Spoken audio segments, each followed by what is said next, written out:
Hi, my name is Xander, and in this video I'll show you how I solve a 2x2x2x2 4D puzzle cube. If you're not familiar with this puzzle, I'll link to another video that describes what this puzzle is, what moves you can make, and other general information about it. I really recommend watching it if you're going to watch this video, because I'll assume you're familiar with at least most of the information covered there. With that, let's get started. The first thing to do is shuffle the cube, so let's do that.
So that should be all shuffled, and now let's start solving the cube.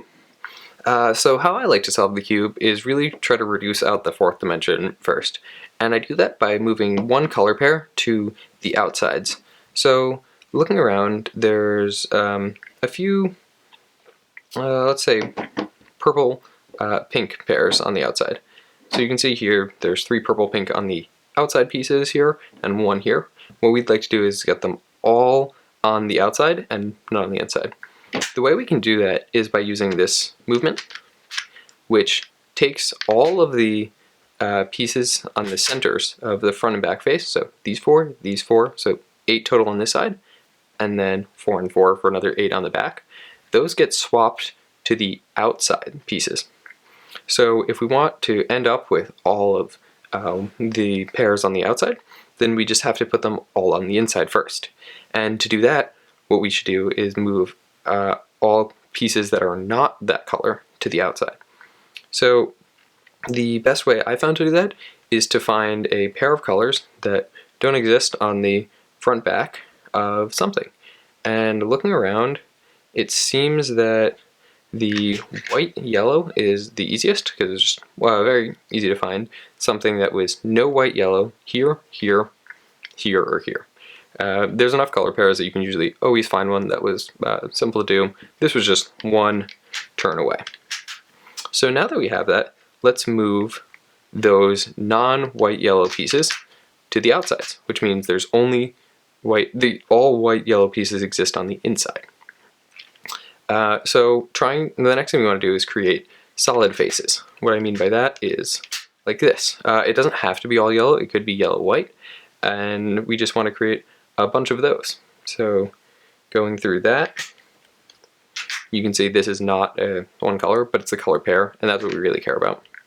What I use a lot throughout this is doing one face on each side or layer or something like that, because you have a lot of room to work with. Then you can just kind of put them together, and now you have one cube that's completely done, and you have a lot of extra space to work with. Now to end the last bit, let's just do this. So we have one face, and now here on the end we have a parity. So we see here we have this face done, this face done, this face done, and this one away. So in a 3D cube, you can't just rotate one piece, and a similar thing applies in a 4D space. However, what we're going to actually do is we're going to rotate this piece kind of around this green point so that green point doesn't move.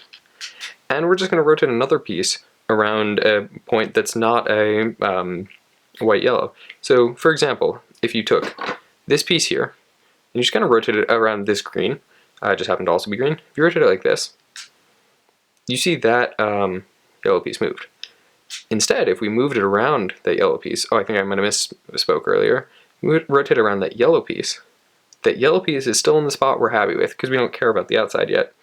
and we've gotten a turn. So we want 1 turn to put that in place, and then just kind of like do whatever on any of the other ones. It doesn't really matter.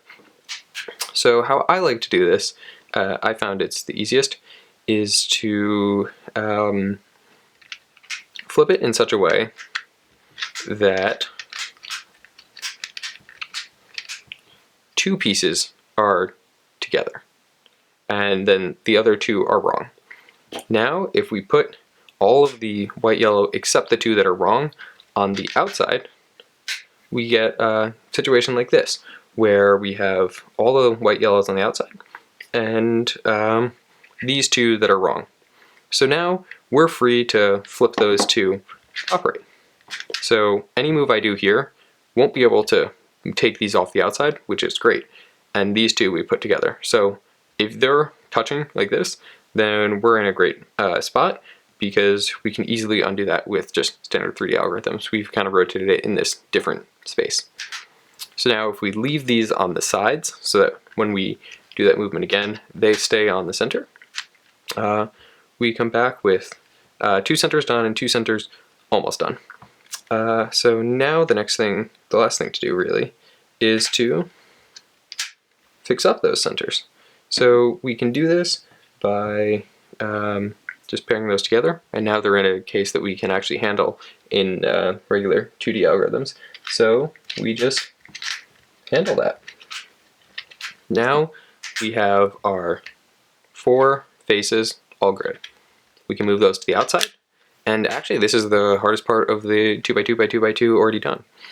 Next we're just going to go layer by layer solving it, and let's see, is there any layer already close to solved? It looks like the orange layers look pretty good, so I'll start with yellow, orange. I realize those are wrong, but that's not too bad. So what I'm going to do here is just start solving the yellow, orange layer. So that's working. Then next would be this piece, and that can just go like this. So now one more piece, and that's actually on the other cube. So we can just plop them together, move it across, and now it's almost there. We have one layer completely done.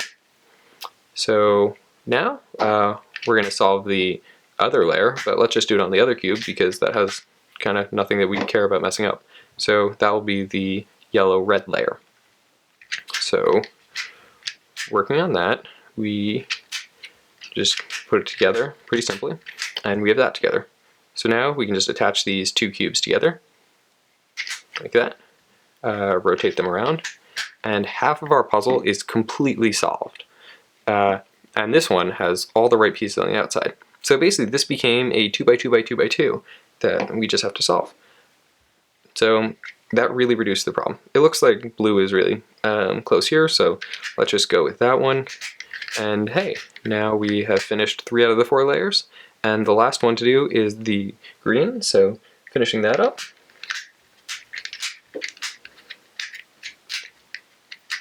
We have oriented green properly, and now to just permute it, we have one case.